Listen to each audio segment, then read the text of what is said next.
بسم الله الرحمن الرحيم. الرحمن علم القرآن، خلق الإنسان علمه البيان. الشمس والقمر بحسبان، والنجم والشجر يسجدان. والسماء رفعها ووضع الميزان، ألا تطغوا في الميزان، وأقيموا الوزن بالقسط ولا تخسروا الميزان. والأرض وضعها للأنام، فيها فاكهة والنخل ذات الأكمام، والحب ذو العصف والريحان. فبأي آلاء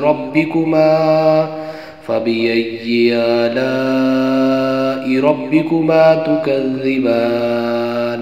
خلق الإنسان من صلصال كالفخار، وخلق الجان من مارج من نار. فبأي آلاء ربكما تكذبان؟ رب المشرقين ورب المغربين. فبأي آلاء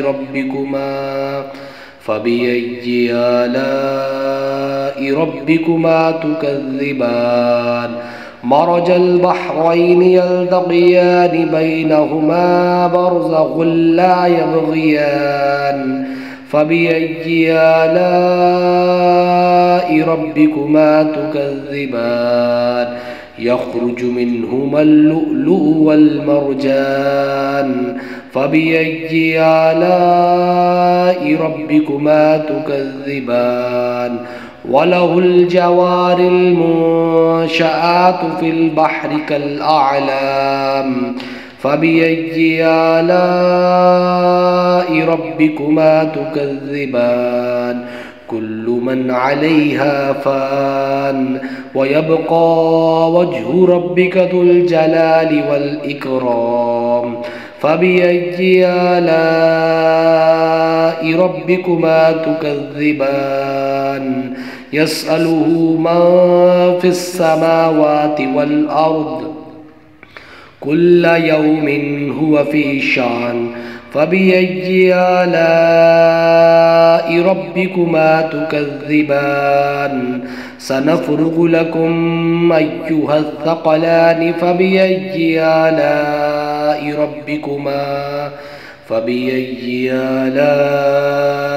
ربكما تكذبان؟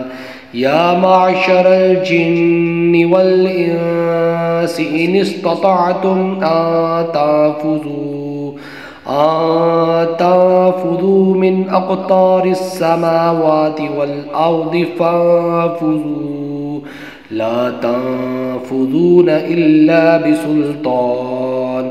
فبأي آلاء ربكما تكذبان؟ يرسل عليكما شواظ من نار، ونحاس فلا تنتصران. فبأي آلاء ربكما تكذبان؟ فإذا انشقت السماء فكانت وردة كالدهان. فبأي آلاء ربكما تكذبان؟ فيومئذ لا يسأل عن ذنبه إنس ولا جان. فبأي آلاء ربكما تكذبان؟ يعرف المجرمون بسيماهم فيؤخذ بالنواسي والأقدام. فبأي آلاء ربكما تكذبان؟ هذه جهنم التي يكذب بها المجرمون، يطوفون بينها وبين حميم آن فبأي آلاء ربكما تكذبان ولمن خاف مقام ربه جنتان فبأي آلاء ربكما تكذبان ذواتا أفنان فبأي آلاء ربكما تكذبان فيهما عينان تجريان فبأي آلاء ربكما تكذبان فيهما من كل فاكهة زوجان فبأي آلاء ربكما تكذبان متكئين على فرش بطائنها من استبرق وجنى الجنتين دان فبأي آلاء ربكما تكذبان فيهن قاصرات الطرف لم يطمثهن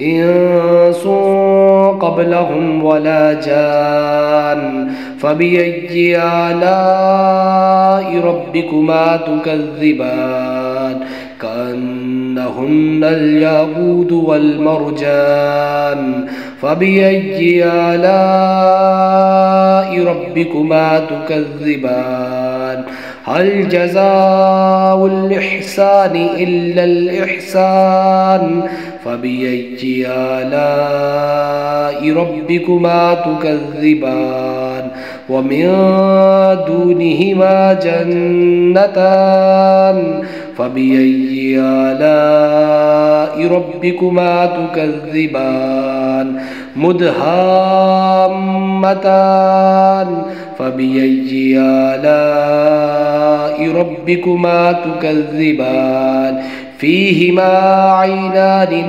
نضاختان فبأي آلاء ربكما تكذبان فيهما فاكهة ونخل ورمان فبأي آلاء ربكما تكذبان فيهن خيرات حسان فبأي آلاء ربكما تكذبان حور مقصورات في الخيام فبأي آلاء ربكما تكذبان لم يطمثهن إنس قبلهم ولا جان فبأي آلاء ربكما تكذبان متكئين على رفرف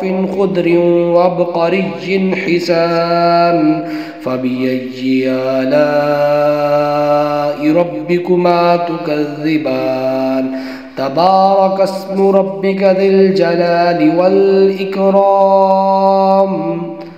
صدق الله العظيم.